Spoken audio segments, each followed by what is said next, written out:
The Krivex commander expected his body to be left for scavengers, as was the custom of every species his people had ever conquered or been conquered by.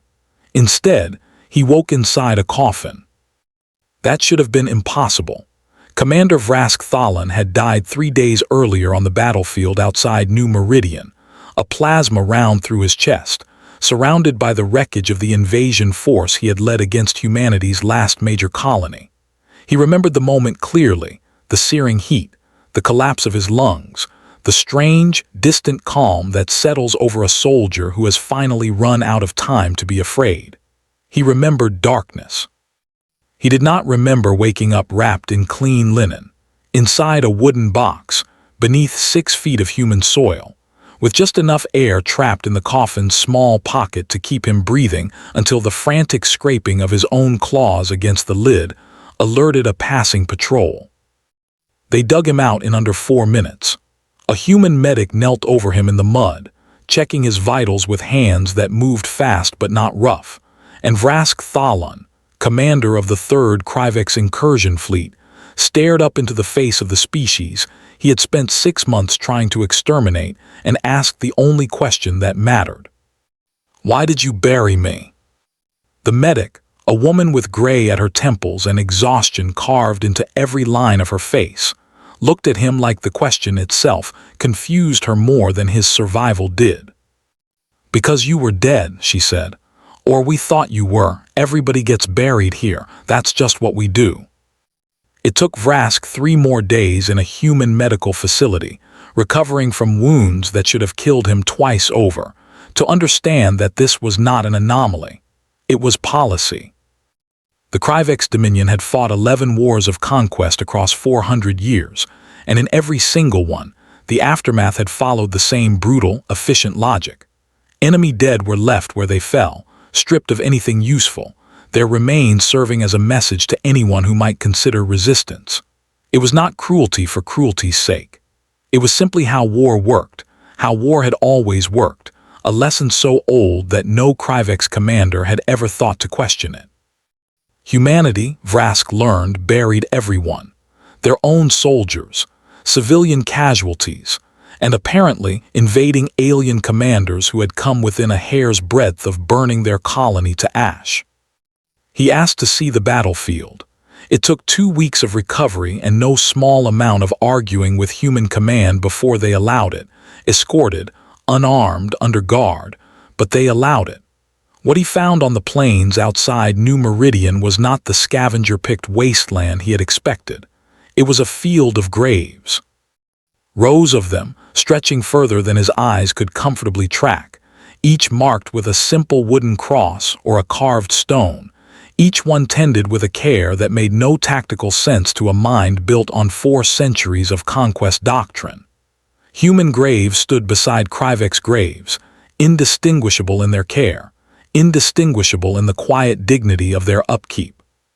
"You buried my soldiers too," Vrask said, standing amid the rows, his translator struggling to keep pace with the disbelief in his own voice. "The ones who died trying to kill you."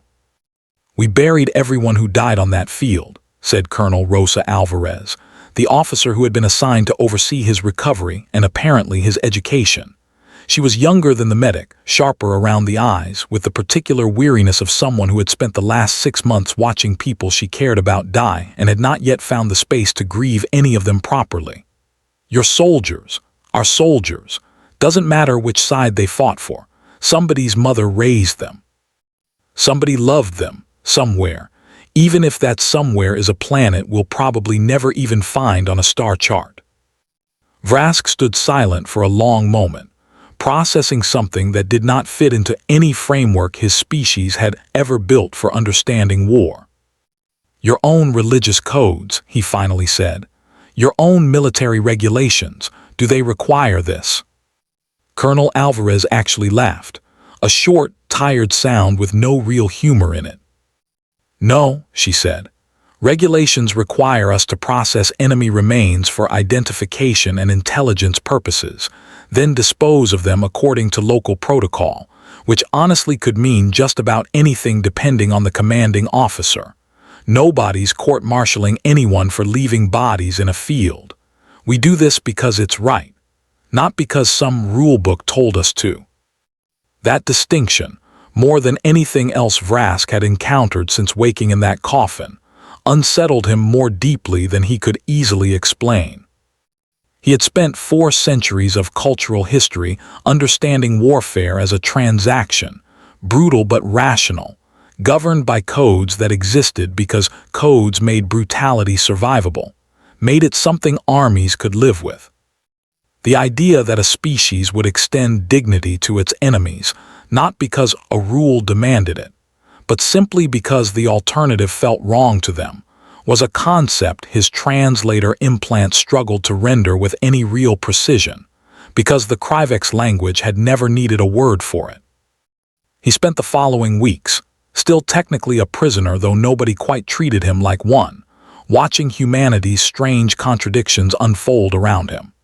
He watched soldiers who had lost brothers and sisters in the invasion volunteer for burial detail, digging graves for the very enemies who had taken their families, their faces tight with grief, but their hands steady with purpose. He watched a chaplain read the same funeral rites over Krivex remains that she read over human ones, adjusting only the language, never the reverence. He asked her why once, standing at the edge of a fresh grave beneath a gray meridian sky. Because dignity isn't something you earn by winning, Chaplain Esther Bly told him, her voice quiet but certain in the way that people who have made peace with something difficult often sound. It's something you're owed just by existing. Your soldiers didn't ask to be born into a war. Most of them were just following orders, same as ours. Denying them a decent burial wouldn't punish anybody who deserves punishing. It would just make us smaller than we want to be. Even after everything the Dominion has done, Vrask said, the colonies burned, the refugee convoys destroyed, you still choose this. Especially after everything the Dominion has done, Esther said. Anybody can be decent to people who have been decent to them. That's easy. That's not a test of anything. The test is whether you can still choose to be decent when every instinct in your body is screaming at you not to bother. That's the only kind of decency that actually means something. Vrask Thalan had commanded soldiers into 11 engagements across 4 centuries of Krivex expansion doctrine. He had watched empires rise on the simple, brutal premise that mercy was a weakness, that dignity extended to a defeated enemy was dignity wasted, resources better spent elsewhere. He had believed that premise his entire life, the way a fish believes in water, without ever once questioning whether there might be some other way to breathe. Standing in that graveyard outside New Meridian, watching a human chaplain grieve for an enemy soldier she had never met and owed nothing to, Vrask Thalan felt that premise begin, slowly and irreversibly, to crack. He was returned to Dominion custody 4 months later as part of a prisoner exchange, negotiated in the fragile, uneasy ceasefire that followed humanity's unexpectedly costly defense of New Meridian. The Krivex High Command debriefed him extensively, hungry for tactical intelligence, troop dispositions, weapon capabilities. They were far less interested in what he actually wanted to tell them. He told them anyway. They buried our dead, he said, standing before the Dominion War Council in a chamber that had condemned 1,000 conquered worlds to ash without a moment's hesitation. With honor, with ceremony, soldiers who died trying to kill their families, given the same dignity as their own fallen. Grand Marshal Kesvin Droth, who had authorized the invasion of New Meridian, and who would, in less than a year, authorize humanity's near-total annihilation had events unfolded differently, regarded Vrask with open contempt. And this concerns the Council how, Commander? Because it means they're not what we thought they were, Vrask said. A species that honors its enemies in defeat is a species with something we don't have, not weakness, conviction. And conviction is a harder thing to break than any fleet we can send against them. The War Council dismissed him. Grand Marshal Droth ordered a second invasion force assembled within the month, confident that humanity's strange customs were sentiment, not strength, and that sentiment had never once won a war in the 400-year history of Krivek's conquest. Vrask Thalan, stripped of his command for insufficient conviction to the Dominion's cause, watched that second invasion force depart from a detention cell, and understood with a clarity that felt almost like grief that the Council was about to learn a lesson the hard way that he had already learned standing in a graveyard beneath a gray sky. The second invasion of New Meridian lasted 11 days. It should have lasted, by every Dominion projection, less than 3. Humanity fought with a ferocity that stunned Krivek's commanders, who had expected the same disorganized defense their scouts had reported from the first engagement. What the Dominion's intelligence had failed to account for was not new weapons, not new alliances, not any tactical innovation their analysts could have predicted. It was the graveyard. Every soldier who marched to New Meridian's defense had walked past those rows of graves, human and Krivek's alike, tended with the same quiet care, and had understood something in their gut that no briefing could have taught them. They were not fighting an enemy who saw them as expendable. They were fighting an enemy who had chosen, deliberately and at cost to themselves, to see even their killers as worthy of dignity. And if humanity could extend that dignity to soldiers who had come to destroy them, what wouldn't they do to protect the world where such dignity was even possible? The Dominion's second invasion broke against New Meridian's defenses like a wave against a seawall built stronger than anyone had accounted for, and Grand Marshal Droth, watching his fleet withdraw in humiliating disarray, finally understood what Vrask Thalan had tried to tell him months before.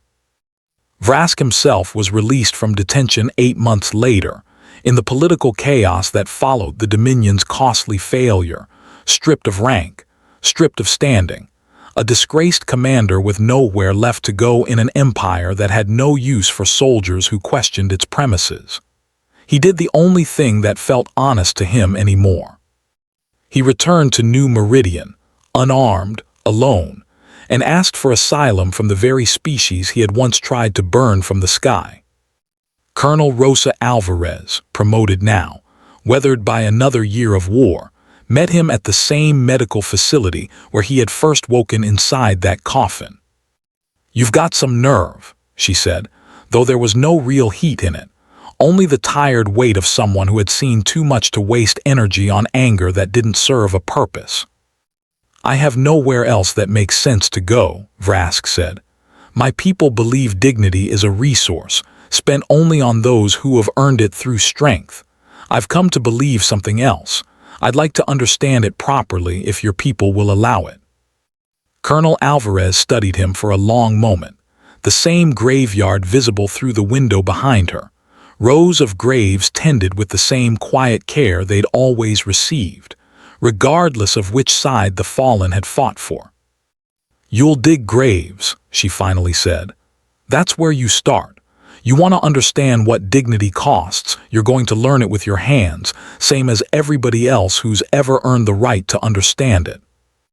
Vrask Thalan spent the following 2 years on New Meridian doing exactly that, digging graves for humans and Kriveks alike, tending rows that grew slowly, painfully, as the war between the Dominion and Earth ground on across a dozen other fronts he no longer had any part in. He learned, hands blistered and aching in a way that felt more honest than any command he'd ever given, that dignity extended to an enemy was not weakness dressed up in ceremony. It was the hardest, most disciplined form of strength he had ever encountered, harder by far than the brutal efficiency his own people had mistaken for power across 4 centuries of conquest. Any empire could kill. Any empire could burn.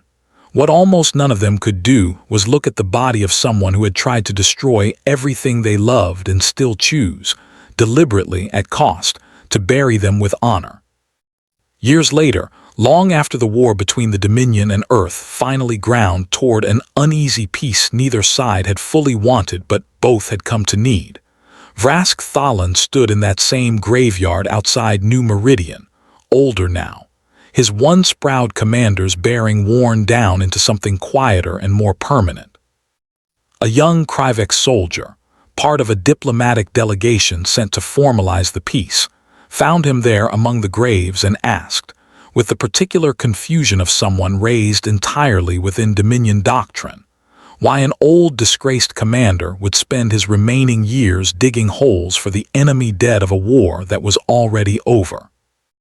Vrask Thalan looked out over the rows of graves, human and Krivex resting side by side beneath the same gray sky, tended with the same quiet, unwavering care regardless of which uniform the fallen had worn in life. Because somewhere, on some world we'll probably never chart, he said, somebody loved every single person buried in this field. That doesn't stop being true just because we were told to see each other as enemies. Humanity understood that before we ever gave them a reason to. That's not weakness, son. That's the only kind of strength that actually survives a war. He picked up his shovel and began to dig another grave, with the same patient, unhurried care he had learned, slowly and at great cost, was never required by any rule. Only by something far harder to break.